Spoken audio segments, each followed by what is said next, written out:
안녕하세요. 정준경입니다. 이렇게 만나 뵙게 돼서 쑥스럽기도 하고 감사하기도 하고 참 반갑습니다. 오늘은 용서에 대한 이야기를 해보려 합니다. 몇 년 전에 제가 그동안 성경 말씀을 가르치면서 용서해야 된다고 교우들에게 설교했던 것들을 후회했던 적이 있습니다. 그때 저는 내가 그동안 용서해야 된다는 것을 너무 쉽게 말했었구나라는 반성을 한 적이 있습니다. 왜냐하면 정말 제가 용서하기 힘든 사람이 나타났기 때문입니다. 저희 아버지는 17년 전에 췌장암으로 하늘나라에 먼저 가시고 시골에는 어머님이 혼자 살고 계십니다. 새벽쯤에 혼자 주무시던 어머님 방에 칼을 든 강도가 들어왔습니다. 그 강도는 4시간 정도 어머니를 묶어놓고 집을 뒤지면서 현금을 60만 원 정도 모아두었던 것을 가져가고 그렇게 돈을 가져간 것은 괜찮았는데 해서는 안 될 몹쓸 짓을 했습니다. 저희 어머니를 알몸으로 벗겨놨고 묶어놓고 여인으로서 감당할 수 없는 그런 수치를 당하게 했습니다. 그 사건은 어머니의 노년의 삶을 송두리째 무너뜨렸습니다. 그리고 어머니는 지금도 그 고통을 겪고 계십니다. 그 사건 이후에 저는 잠을 잘 수가 없었습니다. 정말 너무너무 괴로웠고 힘들었습니다. 하루하루가 지옥에서 사는 것 같았습니다. 그런데 저를 더 힘들게 했던 것은 용서해야 된다는 주님의 말씀이었습니다. 그동안 저는 성경에서 하신 말씀들을 가지고 교우들에게 용서에 대한 설교를 많이 했었습니다.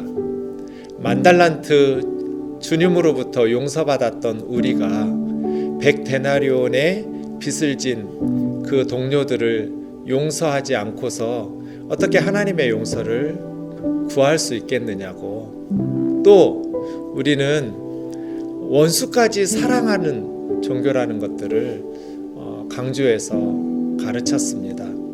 원수를 사랑하는 것은 원수 때문이 아니라 제자들 때문이라고 하는 설교도 했던 기억이 납니다.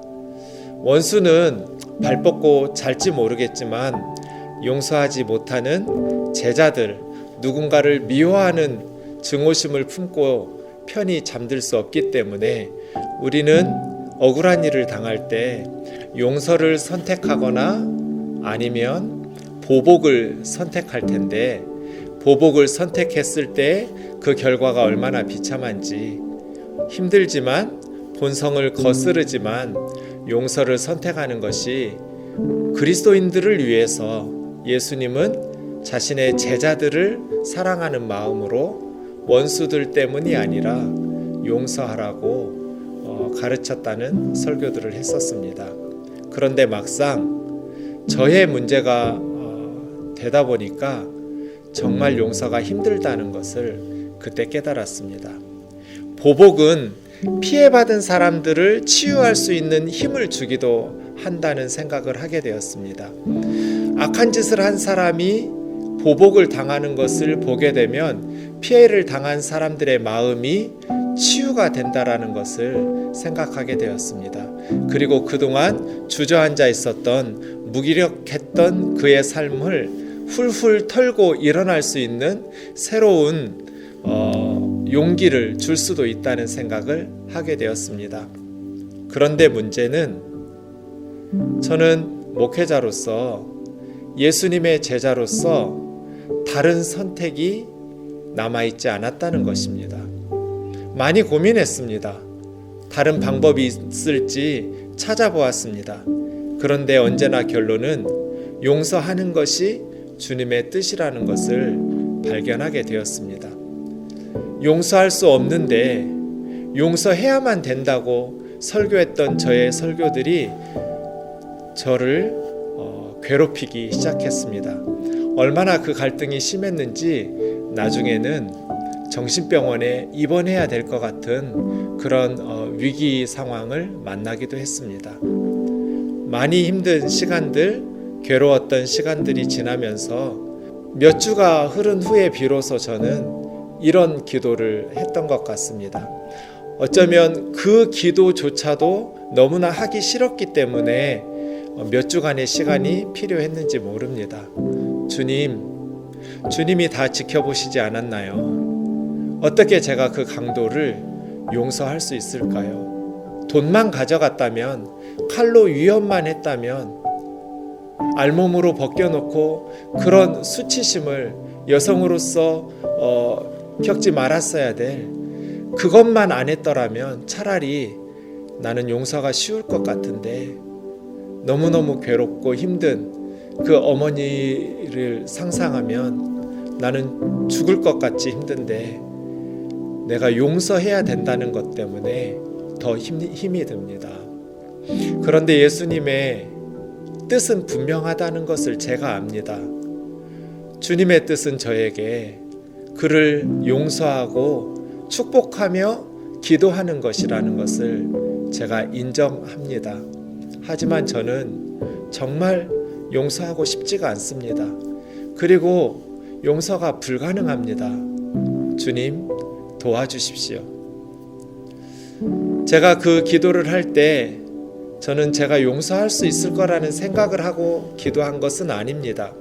제가 믿은 것은 저의 마음이 아니라 예수님의 능력이었습니다. 나는 억지로 거짓 위선적인 기도를 드린 것에 불과합니다. 거짓말 담긴 기도였지만 주님은 그 기도조차도 들으셔서 기적처럼 제 마음을 변화시킬 것이라는 것을 알았습니다. 어쩌면 요나 선지자처럼 주님의 마음을 그리고 그분의 능력을 알았기 때문에 제가 기도하기 싫었는지도 모릅니다. 하지만 너무나 괴로운 상황 속에서 주님 앞에 그만큼 기도하고 다시 저는 예전으로 돌아가서 미워하고 증오하고 죽이고 싶은 분노로 하루하루를 지내고 있었는데 기적처럼 제 마음이 어느 순간 변하지는 않았지만 그 기도 이후에도 수많은 시간이 흘렀지만 저는 결국 그 강도를 진심으로 용서하며 축복하게 되었습니다. 그것은 주님의 은혜였습니다. 저주하고 싶을 때마다 억지로 주님은 저에게 그 강도를 저주하기보다는 축복하고 용서하는 기도를 하게 하셨습니다. 느낌이 두 가지가 들었는데요. 첫 번째 느낌은 모래를 한 주먹 가득 입안에 넣고 기도하는 것 같았습니다.